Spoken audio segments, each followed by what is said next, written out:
Tudo bem com você? Como é que estão as coisas aí? Espero que seja tudo em ordem, tudo bem. Eu sou o André Godoy, este aqui é o canal Dinheiro. Hoje é dia 15 de agosto de 2024.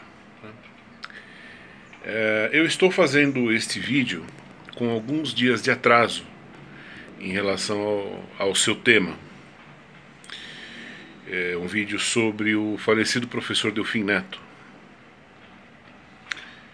Faleceu, se não me engano, na madrugada desta segunda-feira. Hoje é quinta-feira.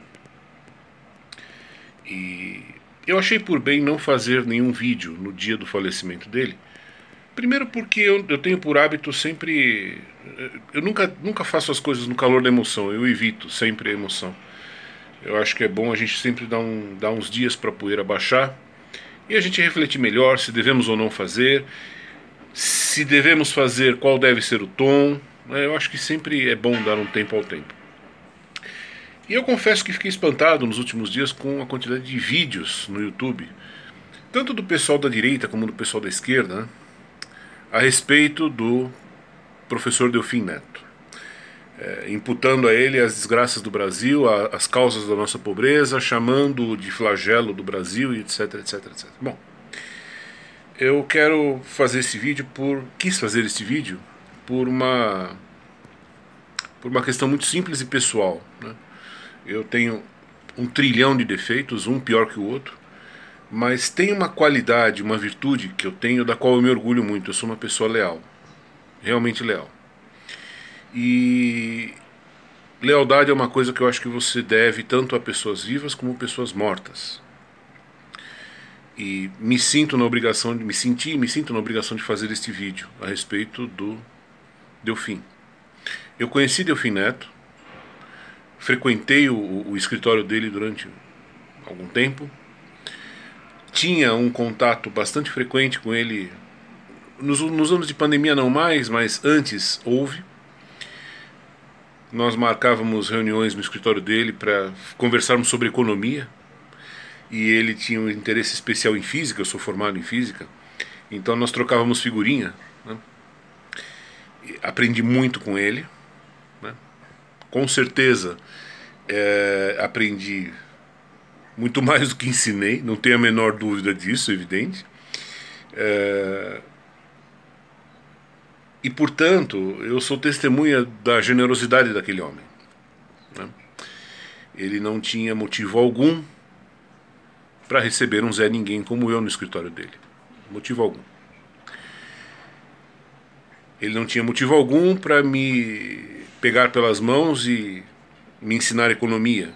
Posso dizer que pelo menos metade das coisas que eu aprendi com economia, eu aprendi em conversas com ele, né? Pelo menos metade das coisas que eu compartilho aqui com você, eu tirei de conversas com ele, de estudos que eu conduzi a partir de conversas que eu tive com o Delfim. Delfim ele foi um homem muito pragmático, né? Ele sempre se viu diante do desafio de ter que tocar o barco do Brasil num cenário sempre adverso, né? O Delfim, ele era um cara, para quem não entendeu ainda até hoje qual era do Delfim Neto, o Delfim Neto não era nem keynesiano, nem Adam Smith, nem nada. Ele era o que desse para colocar um certo progresso material na vida do brasileiro. Ele defendia o que fosse nesse sentido, no momento. Ele começou a vida dele como um socialista fabiano, ainda jovem, e a vida foi mostrando a ele que o socialismo não é o caminho, e a vida também mostrou a ele uma coisa que ainda haverá de mostrar para um monte de liberalecos e de anarcocapitalistas. A vida ainda vai mostrar que essa história de livre mercado é uma conversa furada. Livre mercado é uma coisa que nunca existiu. Eu lembro de uma conversa que eu tive com o Delfim, ele me contando sobre a Coreia do Sul. Ele falando assim: André, os caras lá recebiam toda a ajuda possível e impossível dos Estados Unidos. O governo americano chegava para o Walmart e falava assim: olha, compre bugigangas da Coreia. O Walmart falava assim: mas não é um produto bom. Na época não era bom. O governo americano falava: compra, se você não vender a gente dá um jeito, a gente te abate o imposto, mas vamos ajudar os coreanos, porque... Ele falou: nós nunca tivemos essa porta aberta com os Estados Unidos. Os Estados Unidos nunca facilitaram a vida do Brasil, nunca nos ajudaram em absolutamente nada. Aquela conversa mole, né, da CIA, participou do golpe, besteira, a CIA não estava nem aí. Os Estados Unidos nunca estiveram nem aí para o Brasil. Nunca deram a menor bola para o Brasil. Então, sempre foi muito difícil. Né? E ele compartilhou muitos daqueles momentos difíceis em conversas que eu tive com ele. Compartilhou comigo. Eu sou testemunha. Eu conversei com aquele homem vezes o bastante para saber como ele era. Eu consegui perceber como ele era. Ele era um cara tentando acertar. Ele errou? Bom, se você acha que é fácil trabalhar sem errar, no meio cercado de lobos por todos os lados, então candidate-se, manda lá uma carta para eles, e fala, olha, eu sei fazer a coisa acontecer. Né? Foi muito difícil. Errou? Claro que errou.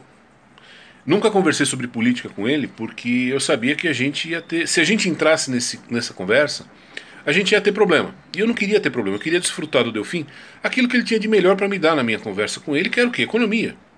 Né? Então eu sabia dos pontos de vista. Para ele, por exemplo, distribuição de renda era uma questão importante. Para mim não é. Para ele era. Se você acha incrível isso que eu estou falando, acredite, estou falando e não estou ganhando nada com isso. Eu estou dando um testemunho sincero e leal de uma pessoa que eu conheci e que foi muito generosa comigo e que eu acho que merece sim, pelo menos um curto vídeo de um testemunho, de alguém que viu. Olha, era um cara que realmente ele trabalhava pelo bem no Brasil. E eu acho que ele fez na medida do possível. Na medida do possível. O Delfim teve que lutar contra a indiferença dos Estados Unidos. Ele teve que lutar contra o fato de você sempre ter uma esquerda enchendo o saco. Ele teve que lutar contra o empresário brasileiro, que é uma bosta, que é um cagão, é um covarde, é um ignorante, é um medroso, é um aproveitador. Foram 1000 problemas. E apesar disso ele fez. Entregou um governo com inflação de 200? Sim, ele fez isso realmente. Ele errou. Nesse ponto ele errou, houve erros ali, evidente que houve. E ele nunca disse que não houve. Ele sempre reconheceu aquilo em que acertou e aquilo em que errou. Certo? Então assim, era um cara que quando você... Se a sua empresa, na época dele, se a sua empresa tinha que pagar o imposto, ele chegava para você e falava, olha, paga esse imposto daqui 6 meses. Postergue o pagamento desse imposto para você ficar mais tempo com esse dinheiro rodando na sua empresa e, de repente, fazer mais dinheiro ainda. Ele tinha essas sacadas.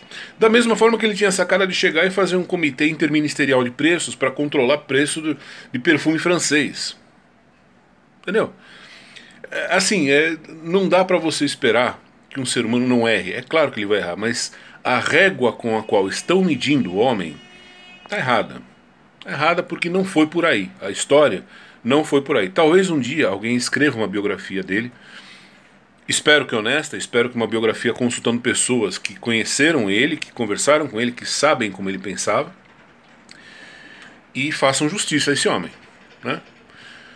Acho que é importante a gente parar com essa mania de jogar todo o entulho possível e imaginável nas costas de um ser humano, independente de quanto ele... Eu não faço isso nem com o Lula, que é uma criatura pela qual eu tenho profundo desprezo, profundo nojo. Mas teve coisas que ele fez certas, coisas que ele acertou. Goste eu ou não. Por exemplo, no primeiro mandato dele, ele manteve uma certa dose de responsabilidade fiscal lá em 2003. Ele acertou. Então assim, é importante, quando você fala de economia, quando você fala de dinheiro, é importante ter os 2 pés cravados no chão. Delfim foi um homem com os 2 pés cravados no chão. Se errou, é porque a maré era o maremoto era muito maior do que ele. Né? Enfim, é um testemunho, como eu digo, um testemunho de coração que eu dou aqui, pela memória do professor Delfim, pela generosidade que ele teve comigo. Como eu disse, ele abriu as portas do escritório dele para mim. Não precisava de maneira alguma ter feito isso, mas fez. Então, onde quer que ele esteja, minha gratidão a ele. Tá bom? Um abraço para você, tudo de bom. Nos falamos em breve. Até mais.